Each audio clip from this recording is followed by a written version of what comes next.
we're going to get started. We'll make this a nice, good conversation.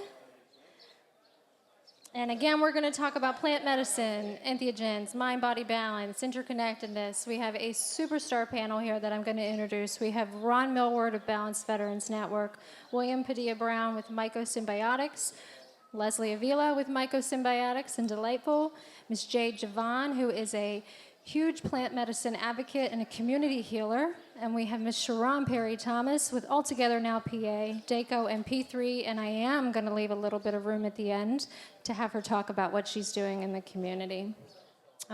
So first question for you guys is, it's a very general question, but there's a lot of people that are looking at transferring from pharmaceuticals over to plant medicine. So what advice can you give these people, and what role can plant medicine play in healing?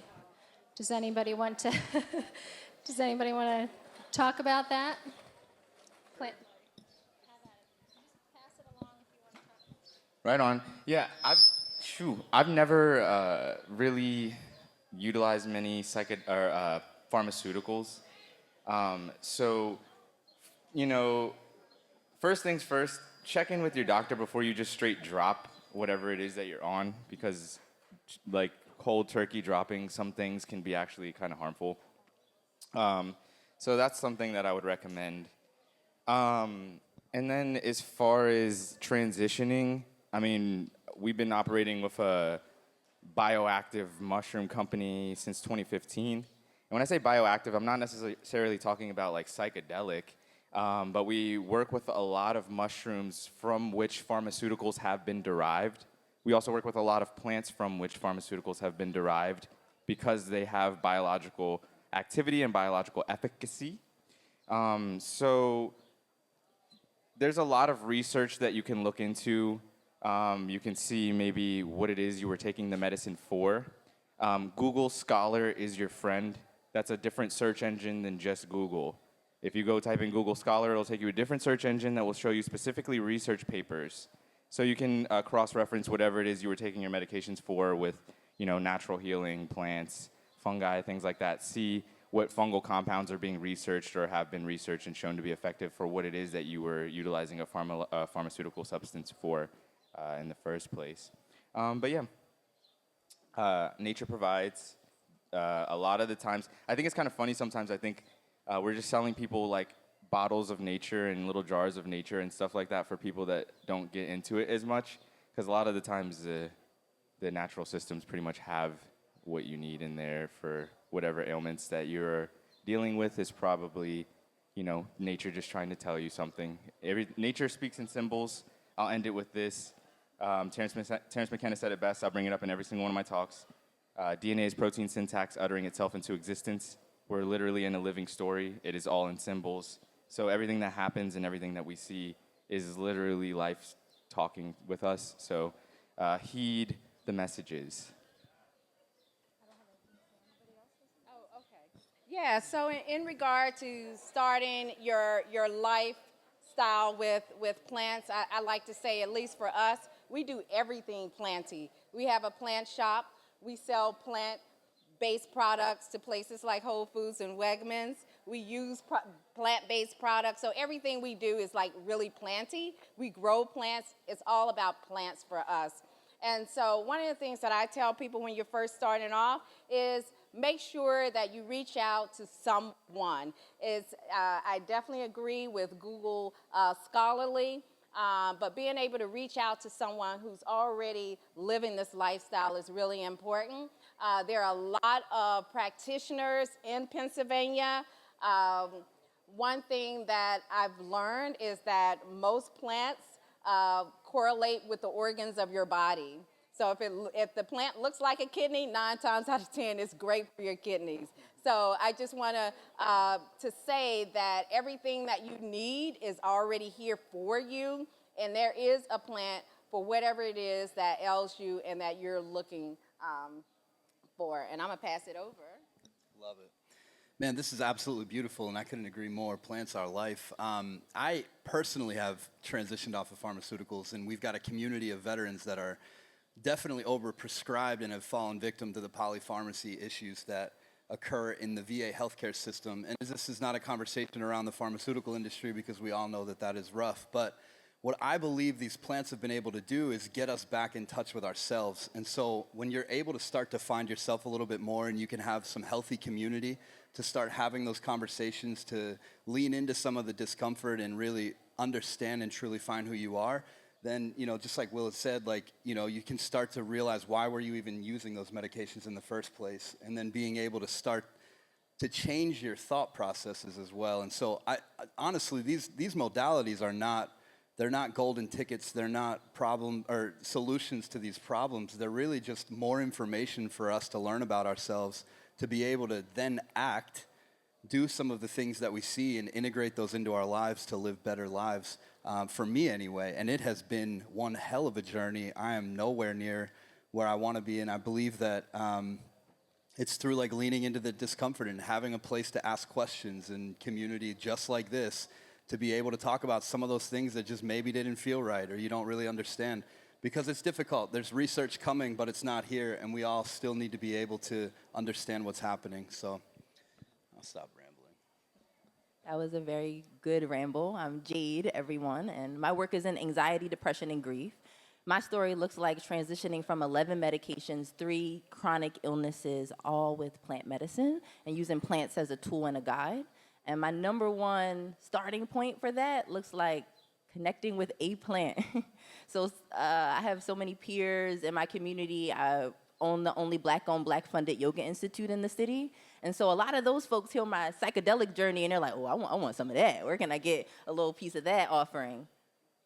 The best place to start for me and for the folks in my community that look like me, Black and brown women, when there was no plant medicine that we knew of, when we came here by hook or crook to this place, this United States, this land, this Lenape area, we could connect with the plants through our feet, our hands, through talking to them. I hate to be all woo, woo, but maybe just whispering to the plant. Somebody said, listen, our DNA is interacting with the energy around us. And so that doesn't necessarily mean you got to seek out a healer that's not within you. That higher vibrational self, that version of you that already knows what decisions you'll make, let's tap in with them.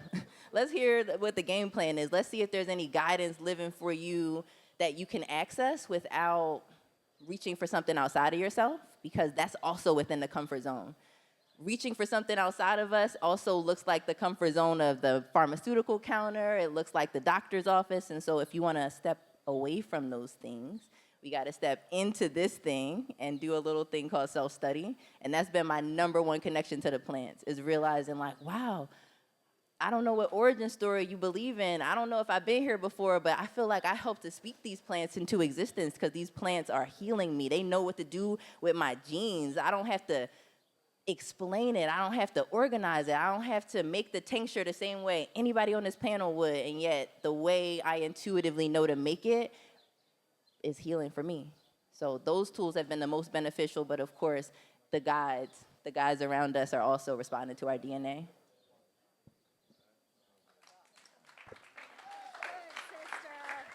That was good. All right, so my next question was for Ron, but I'm going to bypass that. We're going to come back to that because we're talking about nature. And I think everybody here can associate with this. Putting yourself in nature does wonders for the mind, for the body, for the soul. We have, William's crew that is so actively out in nature foraging and doing different things. So can we just talk about encouraging ways to get people to connect with the ground, the benefits of connecting with the earth and finding healing just in your surroundings?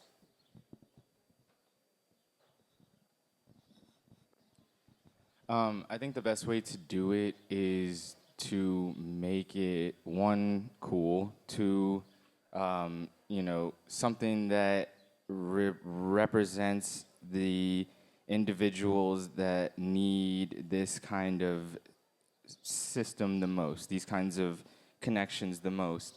When I started getting involved with rewilding activities, permaculture activities, agrarian activities, I was met by mostly people 30 to 40 years older than me in agricultural groups, agricultural festivals, permaculture gatherings, things like this. The permaculture communities around here if anyone was lucky enough to join in the permaculture convergences when they did happen in Pennsylvania, that was a very special moment in time.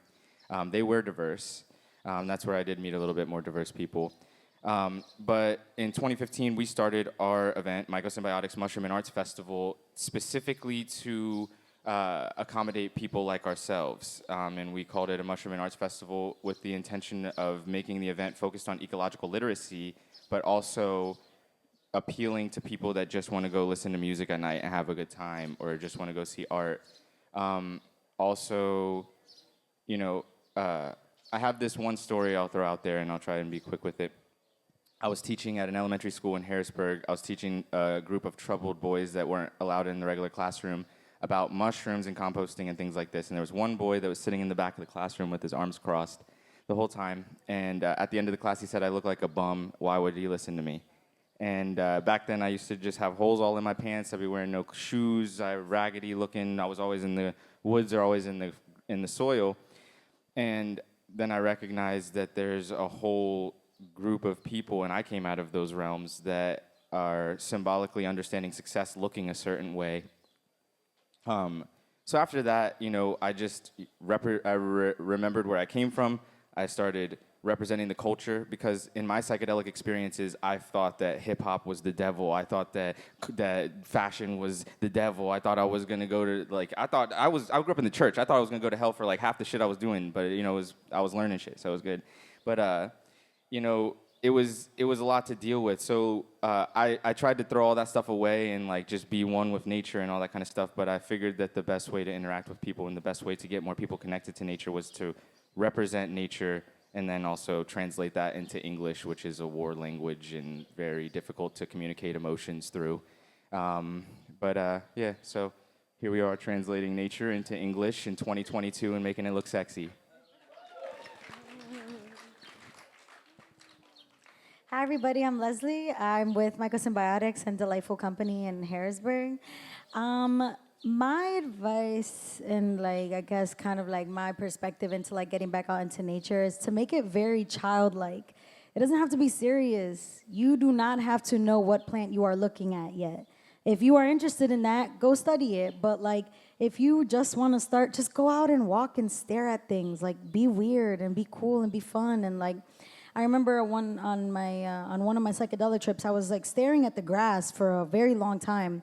And I started to get, like, weird, because I was like, oh my God, like, people are probably staring. I'm so weird. I'm just staring. I'm just staring at grass. But then I started to get comfortable in it, and I started to love it. And so I'm remembering and learning every day, and just reminding myself that it's okay to stare at a random tree for 30 minutes, and you have no idea what you're looking at. You're not studying it. You're not a scientist yet, or, you know, whatever. You're not a professional, but you're loving it, and you're like a child. Climb trees again. Don't be afraid to get hurt. I just rode a skateboard yesterday for the first time, which was so cool. So it's like, you know, just being a kid again and not being afraid is really like being one with nature for me. Yeah, let me tell you about my experience staring at a plant. I was on a fast, and it was probably like the 26th day of fasting, no food or anything like that. And at that point, you are like, if you've ever fasted, you know at that point you are super, super high every day, every second. So I get off of the Frankfurt line, which is a subway, elevated subway. And so as I was getting off the subway, and all these people were coming at me, and I just stopped. And I was looking at the crack in the sidewalk at the most beautiful, delicate thing I had ever seen at that point in my life. It was a freaking dandelion. A dandelion. And from that point on, every company I have had just about became dandelion bunch, dandelion greens, and other things. And currently we are green dandelion marketing and sales. But that connection with that plant at that moment, at that time, did a lot for me in terms of reconnecting my ancestral linkage to health and healing. I come from a long line of women who have been medicine women, who have been healers.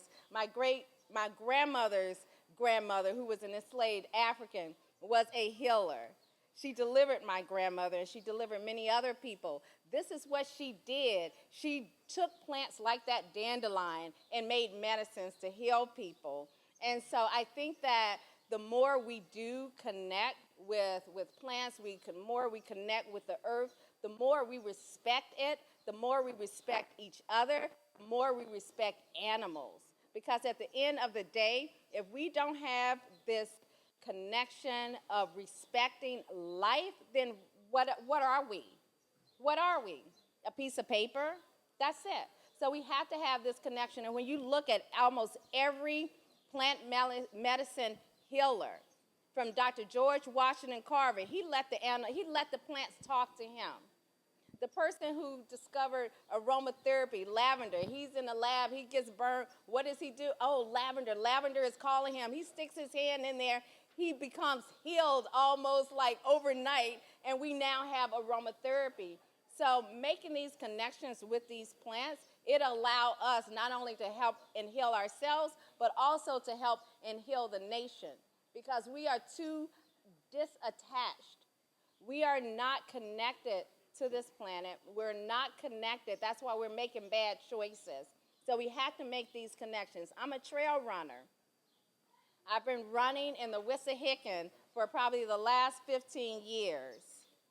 And I'm telling you, I've never had a map. I've never got lost. I've never been attacked. And I run by myself, and I love it. I call it my moving meditation. I can do that like all day long. I remember at one point my children, when they were younger, when are you coming home? Because I would be out there just that long. I mean, I love being outside, and I am finding that more adults that are coming into our plant shop have never had this connection with plants, which is why we did want to have a plant shop, so we could help people to connect to plants, to connect to their wellness. And we're in a very urban environment where people don't have grass outside of their homes or maybe in their immediate environment. So for us, you being able to take this little pot and this seed and this plant or bulb or whatever and letting it grow and you take care of it, the more you take care of this, a lot of times people say the more they take care of themselves, because now you're centering your intention on something besides the issues and the problems that you're struggling with. I mean, we all are. I mean, this world that we're living in is not what I'm pretty sure any one of us expected. And so being able to focus on that piece of life for a lot of people, we've had so many great stories of people coming in and just saying, like, this was their first plant, and them being able to keep it alive. Like, I get reports, oh, I've had this plant for 3 months now. Oh, I've had this plant almost a year. It's like, okay, now you're ready to get another one. So, making these connections are so key to our well-being, and whatever you do, please make a connection with the land and give thanks for the land and the people who have been on it. Wow. Yeah, you mentioned we are very, very distracted and divided, and that is really, I think, the point. The more and more we see the media, the news, there's always something to be upset about, always something to be drawn and distracted by. And I think what nature brings for me is true presence, where I find peace in that presence, where I'm able to go over to the Wissahickon, I love being back there as well, and hike and just kind of get lost and be able to get in touch. And I don't have much cell phone service back there, so you're disconnected. And so I feel like the closer and closer we get to that, and there's a bunch of science behind all of the benefits of getting into the soil and the microbiome and all of this good stuff that's actually happening. And so there really is science behind getting in nature. But really for ourselves to remember that we are not machines that need to be attached to these devices and in this misery of division and arguing with people and being distracted by every little thing that comes up. We need to find presence to be able to find ourselves, to then everything that we're talking about, to be able to transition off of pharmaceuticals, to be able to live your life of whatever you find normal. We've got to find ourselves, and that's only going to come through presence and being able to create that space to find that. All right, so Ron is in the Wissahickon. I'm in the Wissahickon. Who else in here is in the Wissahickon? All right. Look at all the Wissas in here. All right, so I think we need to have a group trip, okay? All right. So you got it? All right, group trip, okay. Love it. I'm going to piggyback off that and say there's a company, Hike and Heal. You can find them on Instagram, Black woman owned. She has international hikes, but it starts right here in the West, and we're here the last Sunday of every month is a unisex or all-sex hike, and then it's mostly focused on Black women healing. So please tell your friend, tell your plant medicine sponsor. It's been revolutionary for my healing. Like, I thought I had did all the things. I'm like, I'm vegan, I do this, I do that. I got my adaptogen schedule, my teas, my tinctures, but getting outside in community, that did something else for my sisterhood wounds, like my ability to connect with folks on an open love level. So if you can grab a friend, grab a buddy, come to this joint, definitely get with your people. That stuff I said earlier about not needing a community, that is not it. When you're able to get in community with your folks, it does something to you. Like, I don't subscribe to a lot of the sayings, but when they say, I know you might have heard, if we're two or more gather, you start to feel this little magic thing in the air. You be like, ooh, I knew I was magic, but he's magic too, and she's magic too. And you start getting the magic together. It reminds you, like all these folks said, of who you really are. Like, I cannot express that enough. So in answering the original question, how being in nature has changed my life, I'm going to also tell a psychedelic story. In Costa Rica, at a yoga retreat, right, also a privilege, surrounded by beautiful nature. I'm on a plant medicine journey. And I look in the mirror, and every single color behind me in the mirror, I could see in myself. And I think that's the power of plant medicine, to revolutionize your mindset so you can see a different version of reality. And if I could show myself, you know what? Maybe if I'm not seeing everything as crisp as I am right now, maybe sometimes I'm not right when that voice in my head tells me I'm not good enough. Or it tells me I still gotta be depressed. Or I can't get out of bed. Or how I'm gonna eat these vegetables one more day. Or I really want a chicken cheesesteak. Or I'm at Thanksgiving and I see the turkey. None of these things are bad for everyone. They're just not for me. And the ability to revolutionize my mind and say, I can change my mind. I'm not separate from everybody. I might look browner. I might be shorter. I might be taller. I might be whatever. But I'm still like him in some way. We might be totally disagreeable, but I can see the same colors within myself, within him and his eyes, and how he walks, and in his family, and every person on this panel. So nature has revolutionized my mindset, my ability to have sight beyond what I see with these eyes, and that has been a huge part of my journey as a human. And it's reflected back in people so that when they walk past me, they're like, well, what is it about her? I wonder what it is. Damn, is it all those vegetables she's eating? I don't know. But it's the mindset, John.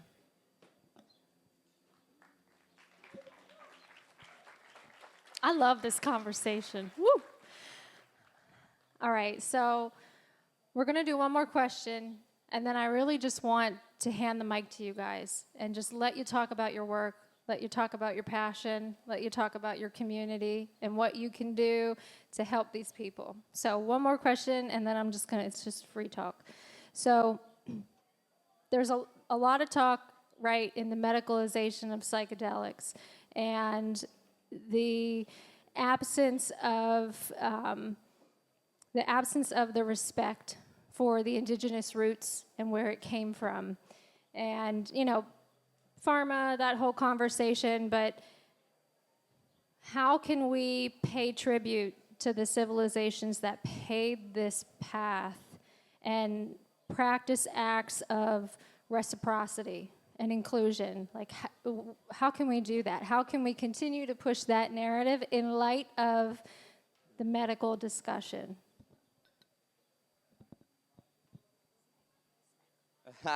One, we need to make sure that leaders from the cultures which represent these medicines have say in whatever legislation happens or whatever business happens. We all need to have our say. especially when these medicines come from, what do we call it? Psilocybe cubensis of Cuba. What are we talking about? These are Caribbean mushrooms. These are of the Taino people. A lot of these medicines are of the Taino people. If anybody saw my shirt that I was wearing earlier of the Psychedelic Research Group from Florida University, one of the professors there has been studying the cajoba of the Puerto Rican island and how it's been found all the way down in Peru and how it contains all of the psychedelic compounds one could ever want, from the seed to the root to the bark, from bufotenin to DMT to lysergic acid amide, and my peoples were shooting them up their nose like they're doing rapé back there for generations. So whenever I took the medicine, I was like, oh yeah, that feels real familiar, like for real. So I think that inclusion of the leaders is definitely necessary. And I know that we're here, sorry, spotted lanternfly. I know we're here in Pennsylvania, which is, very conservative of the original colonies. There's still, big medical industries, big warehouse industries that are keeping minimum wage at $7 and keeping the public schools here with low credits and not enough funding. I've been in and out of the schools here. I went from going to a private school in London to going to a public school in Cumberland County, York County, Pennsylvania, and the kids couldn't even read. I was in 5th grade when I went from the one school to the other. And then the school that I went to in Cumberland County, and the West Shore School District in Cumberland County, lowered the credits by 2 because they weren't getting enough kids to graduate, I think, like in 2015, 2016. So, like, this is the kind of scenario that we're living in right now. If anybody is privileged enough to make it to the big psychedelic conference in Minneapolis, Minnesota, I will be talking about the multidimensional set and setting and about how it's beyond your home, especially when you look like us and you go outside and this world isn't meant for you and people are still racist. That's the set and setting. When you're doing something that's illegal, that's also the set and setting. When you know in the back of your head you just did something that's a federal crime, that's the set and setting still. You know what I mean? So, like, we're going to be getting all into that. But to wrap it back in, understanding that I'm in Pennsylvania because I've been traveling around to all of the decriminalized cities and all the decriminalized states around the country. I've done work with the Oregon State Health Authority. And having these experiences and going into places that are so liberal, dipping in and out of the Bay Area where it is decriminalized and there are straight up brick and mortar family-run psychedelic shops that you can go into, as opposed to this, oh, you got to go in a little room and you got to listen to this with the white person with the Buddha on the wall. And I'm just like, yo, what is this? What is this? Like, what is this thing? Like, what are we even doing right now? You know what I mean? So, like, I think that giving the medicine to the people that are handling it right now, the people that have really been doing it, the people that the companies have literally been trying to get me on contract because I represent the culture that they're trying to poach. These vulture capitalists are trying to come into the people that have been in the underground doing the business, that have been getting locked up. The communities that I saw before it went legal were the dedicated communities. The people that put their life on the line to get this medicine to the people were the dedicated communities. Now I'm going around, I'm seeing all these people in their suits and shit because they can do it without risking getting in trouble. It's a different thing. I would love to just go around talking about decriminalization, but we're here in Pennsylvania and I can't even grow a cannabis plant in my house. Like, what are we talking about? So, like, I think that the last thing that I will say is that if you are planning your future in the ideological world of man, you are contributing to the downfall of nature. You are contributing to the control of God. We're dealing with European cultures and languages that fear God, fear nature to the point that they have dammed up our rivers and they overturned Roe v. Wade. The most powerful things in nature they are trying to control right now. They're trying to control the chaos, to the fact that we think chaos is bad. I had a revelation the other day that everybody's so caught up on the apocalypse, on the end of the world and things like this. The apocalypse is the return to nature. Welcome home, the end of the ideological world of man. Yeah, so I'm telling y'all, plan your future with nature. Get back to chaos. Remember, chaos is just the regular flow of nature. Ain't nothing to be scared of. You cannot control nature. It'll only just make it worse. It'll only produce more cancer. So start planning your future with all of us here, with the collective consciousness. Remember that we are all the fingers of the higher consciousness. Remember that this physical reality is consciousness. They got us trying to go into these virtual realities. They're just remanifesting the things that was already created. We're already out here. Let's get it. Let's live here right now with each other. I can't believe I can see all these beautiful faces from so many different places, and y'all can understand the things that are coming out my mouth right now. God bless. What are we talking about? Thank God for being here right now. Thank whoever you pray to for being here right now, and the fact that we can all breathe here right now, the fact that we're allowed to say what we can say right now, because my grandfather could not come on the stage right now and say what we're saying right now with skin like mine. So I'm very, very thankful to be here. I want everybody to recognize where we are, when we are, how we are, and the why we are that we are. Let's grow.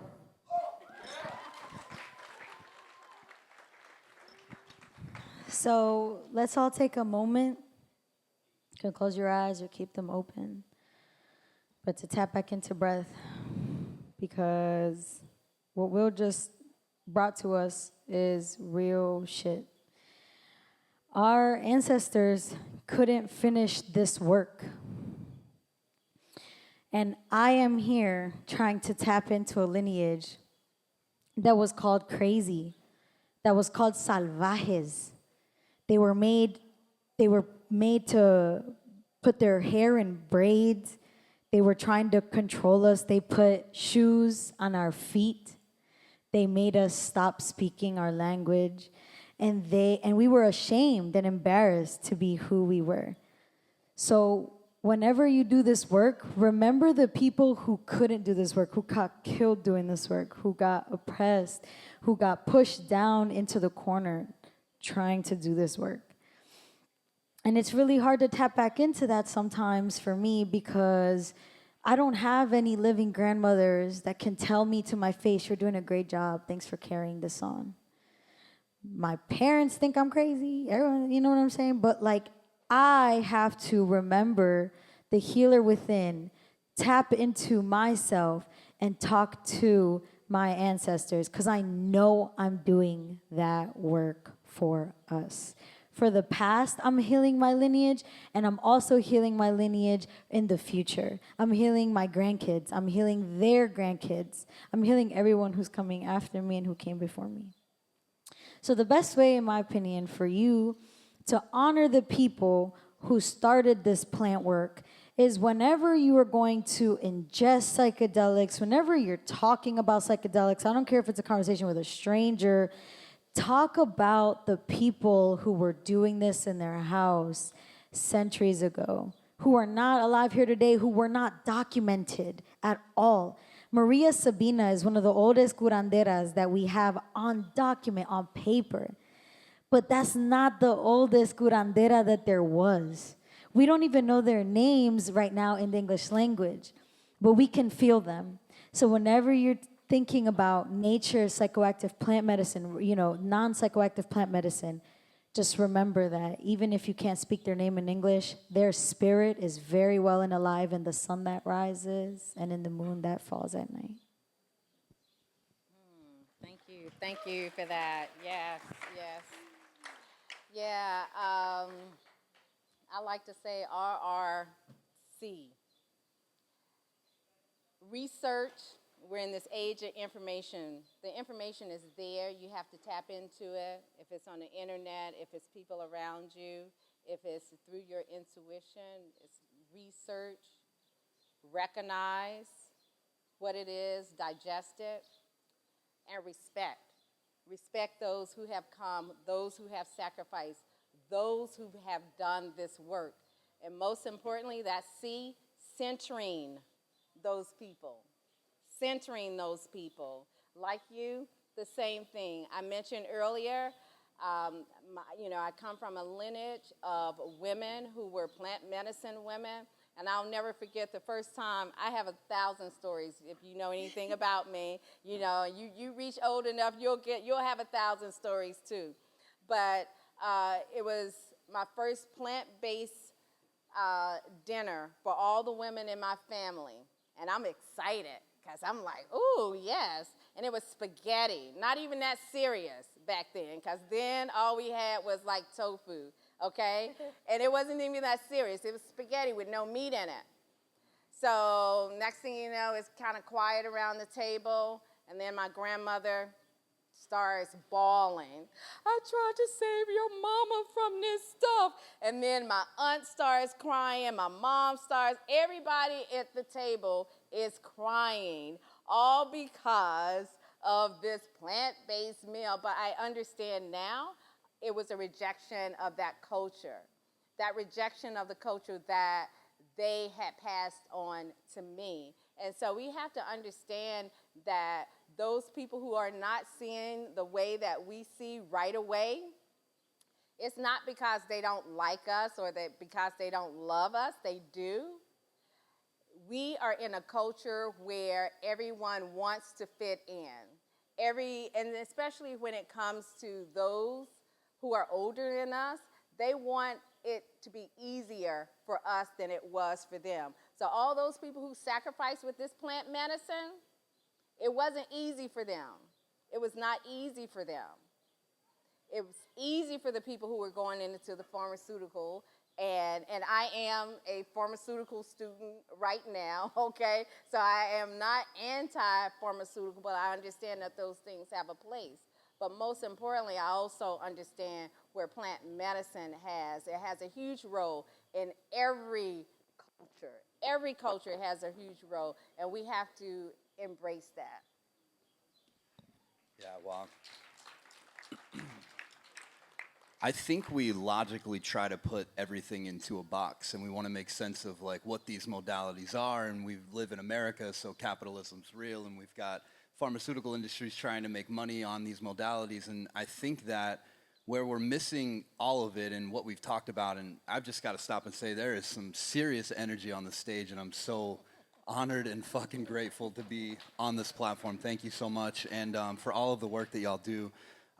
It's unreal, but we try to put it in a box and make sense of it, and while yes, it's amazing, there's research and evidence that's coming to light, and we're learning more, and there are scientists and all of these important people with numbers or letters behind them, which I have mad respect for. They're bringing to validity some of these things that have been happening for just forever, and making sense of what's happening. And so I think that there are these two worlds colliding, and like they had said, indigenous people need to be in this conversation. I sat at the Capitol, and it was, again, all white dudes sitting at a table talking to politicians. Veterans, and so we have a very diverse community. We represent all people, but still white dudes. And the conversation needs to be deeper, and we need to be understanding how to craft some of the legislation that's going to happen. It's going to come forward, but how do we do that to, again, pay tribute and respect and not lose sight of what it is? There is a spiritual aspect. There's a spiritual component here that's really, really tough to put into words, and it's really scary for people to wrap their heads around. But you cannot put it into a box. There's a mystery that's there that I don't think with any evidence and clinical trials and research, we're going to be able to really quantify and understand the power and that energy that's happening. And I think the closest that we get to it are the indigenous people that are legitimately feeling and living that, as close to the root as we can, and that is dying off. And we are destroying what's happening. And I'm terrified for the future of psychedelics, to be honest with you. I'm absolutely terrified. I have no idea what's going to happen, but it's moving fast. Lucky for me, I'm black, and we're used to being terrified. So I feel like, I guess we gonna figure this out like we figured out everything else, and it's gonna continue to work for our good like everything else. I truly believe that all these beautiful faces, these folks here, we're picking up where we left off lifetime ago. This energy doesn't die. This energy is wildfire. This energy is in the plant medicine. It's in the air that we breathe. It's in the soil that we living in. So don't get so stuck in the mucky stuff. Like, oh my God, I only have 60 more years to figure out where this is gonna go, to leave all the trails, the breadcrumb trails, right? We're picking up where other folks left off lifetimes ago. So to answer the original question, how can we really champion the people who held this medicine down, who kept it sovereign? Get used to being more uncomfortable. I don't know how uncomfortable this might make some folks, but buy things from black women who have been the caregivers for this country, for this world since conception. And I'm like, ooh, it's prickly. I saw some prickly faces pop up. And that's okay, right? As allies in the community, you get the opportunity to feel prickly about this and to also change and pick up where your ancestry is leaving off. You get to pick up and be a game changer, to be revolutionary, to change the discomfort. You get to help people like Ron. You get to help people like Ron, who feels terrified. You can say, yo, bro, I understand you feel terrified. We're going to change our connect. We're going to go get our psychedelics from this black woman, from this indigenous woman. We're going to consult. We're going to ask our connect, like, where are they getting their medicine? We're going to ask the folks who have their plant-based restaurant, their organic, keto, sauce. Where are you sourcing from? Who's your marketing team? Who bottles your stuff? How much are you paying them? And say it in a way that holds them accountable. Because me and my community, us here, we are holding down the plant medicine. We're doing that work. So I think it's so important for our allies in the community to really like do the other part, because my stuff is sovereign. I feel like my plant medicine, I know where it's coming from. I know who grew it. I know their grandmom. I feel safe about it. So to help us all feel safe about it, let's just have uncomfortable conversations with all of our communities. Yeah. Of course. One last thing that popped into my head, a way you can honor the people who came before us in plant medicine, don't put the numbers and the data and the professionals on a pedestal. Because I'm not going to be wearing no suit, and I'm not going to have a lot of numbers to back me up, but I am carrying this indigenous work. So make sure you honor the people who speak from the soul, who you feel their fire from the womb talking, and don't put, numbers too much on a pedestal and prioritize them. I know it's hard. I love that energy. I don't even have to say nothing much more. I mean, like, I dropped out of high school when I was 16 because it was interfering with my education, and now I teach at Penn State and Cornell because I taught myself molecular biology in a month during the pandemic, bought the equipment off a stimulus check, and the mans was geek, mans was tripping, mans was off the lion's mane, and it works, you know what I'm saying? Mans taught himself molecular biology in a month, and motherfuckers wanted to kick me off Instagram because of it. I've been blocked off the meta platforms. They want to censor me because that's the type stuff whenever you can do the things yourself. And I'm just ended at that. I just told Will, I said, I just want to plan an event. This is all we talk about. For like 5 hours, we just keep jawing about this because we could just go on. I just want to listen to them go on forever. But for time's sake, and we want to get to jam, we want to get them their time on the stage. If we can just get like a quick 1 or 2 minutes from each of you, just tell me about what you're doing right now. Will, you've got a huge event coming up with MycoFest, and I don't know if your tickets are sold out. Last time we talked, you said it was almost sold out. Maybe we can sell them out tonight. But yeah, give me like a quick 1 or 2 minutes of what the heck you're doing, and pass it on. All right, we got MycoFest coming up August 5th through the 7th in Tamaqua, Pennsylvania. It's a 3-day festival. It's the 8th annual. It's a festival focused on ecological literacy, as I mentioned before. We got international speakers coming out. We got speakers from Uganda. We got teachers coming out from Brazil, Guatemala. Ross Ben's coming out talking about the geomancy of Pennsylvania. Goes deep. We got what is it? We got Josephine, but we also, what is it? We have the, I can't even pull it out of my brain right now. I'm fried. But either way, we got MycoFest coming up, and then we're going on a tour. I'm about to take my team on the magical mystery tour of my dreams when I was a young kid. We got the van. We about to go travel around picking mushrooms all across the land. You can peep us online, and then you can come peep us at the farmer's market when we bring back all of the goodies from the native lands, the native wild rice from Minneapolis or Minnesota, the mushrooms from the Northwoods, and the porcinis from Colorado. We're going to come back with all that beautiful energy already collected, our acorns ready to hibernate this winter. But if y'all want to come in and tap in on the journey, I'm living in the dreams that I manifested when I was a young kid. So if y'all want to just see what it's like, tap in with Mycosymbiotics for a minute. So I am from Harrisburg. I manage the operations at Mycosymbiotics. Me and this lovely being are really close friends because of that, and he's been a teacher and a guide. But I host community events in Harrisburg. There really isn't a large community of not yet. I've built something that I wanted to see. So whenever you say why isn't there more things in my community like this? Do it. Open up your house and just say, hey, come here and do this. So we host the Clubhouse. The Clubhouse is a really cool place for arts, community gatherings, education, etc. We host a monthly potluck, a monthly cleanup in the city, and we do all sorts of education at the Clubhouse. So I'm just trying to figure out my way in life and trying to be happy and connect to my ancestors. And I'm just trying to make it cool and just trying to be real with everybody and help everybody else, find their way and find your truth and find your love and find your happiness and joy and all that goodness. So that's who I am. All right. And you're doing it, and you're doing it well. LL Cool J, you don't know about that.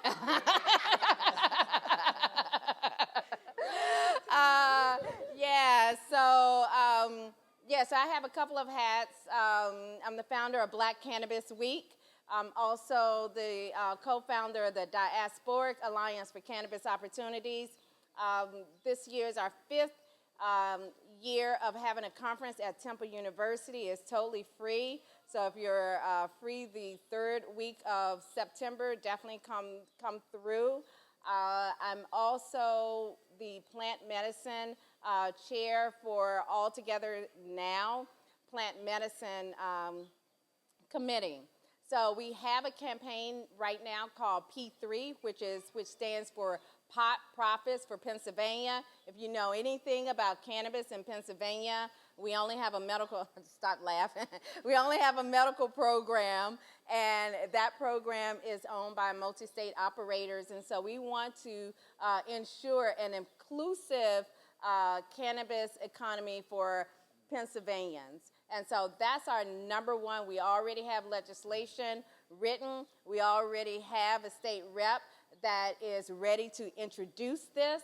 So we are ready to go. We need more of you. There are about 68 counties, I think 67, 68 counties in Pennsylvania. We at least need one cheerleader out of all of those counties so that when we start rolling the ball, you're there ready to catch it. We need organizations to sign up.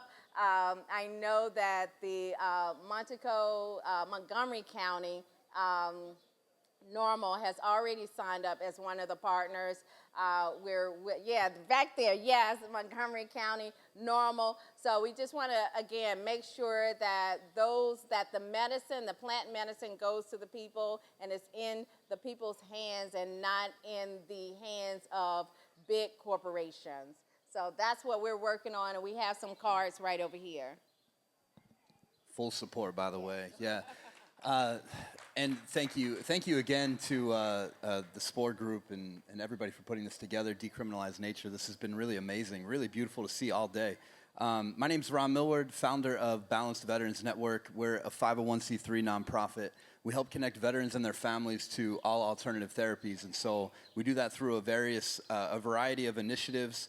Some of that is just introduction to wellness classes like yoga, breathing, meditation, and then we also reimburse veterans their medical marijuana cards in states that have a medical program, and then reimburse their state fees as well, just to help lower that barrier of access. And we've got an online platform to provide education and peer-to-peer support. So if you know any veterans, remember Balanced Veterans. We are operating in a few other states as well, but just genuinely trying to make a difference, support things that matter, and put people first. So thank you guys again for this opportunity.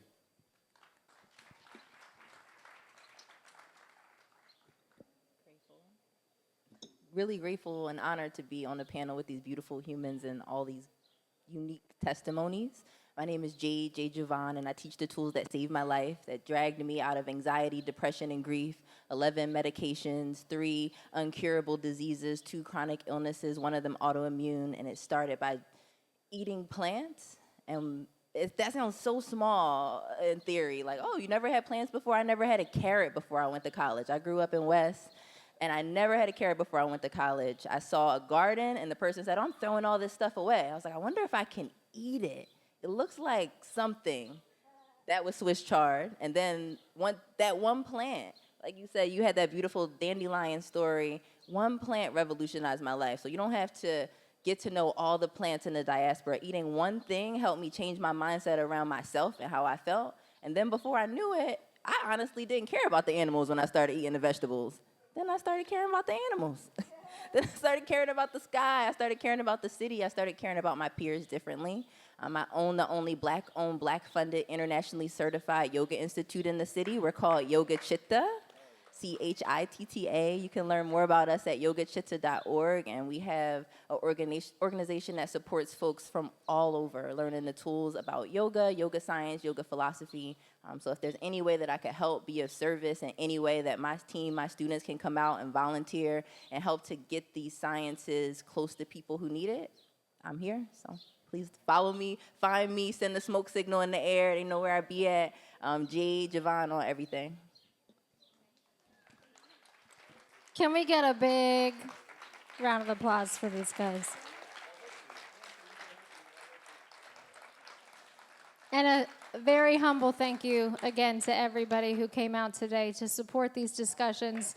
These conversations are so important. Donated their money and their time to Balanced Veterans Network, to Decrim Nature. If you haven't, please join their mailing list. Please sign their resolution. Please also go to the Soul Psychedelphia website if you want to be involved in our next event, if you want to volunteer, if you think you have something to add and you just want to help plan it. Obviously, we're going to do this again next year. We're going to make it an annual thing, bigger and better.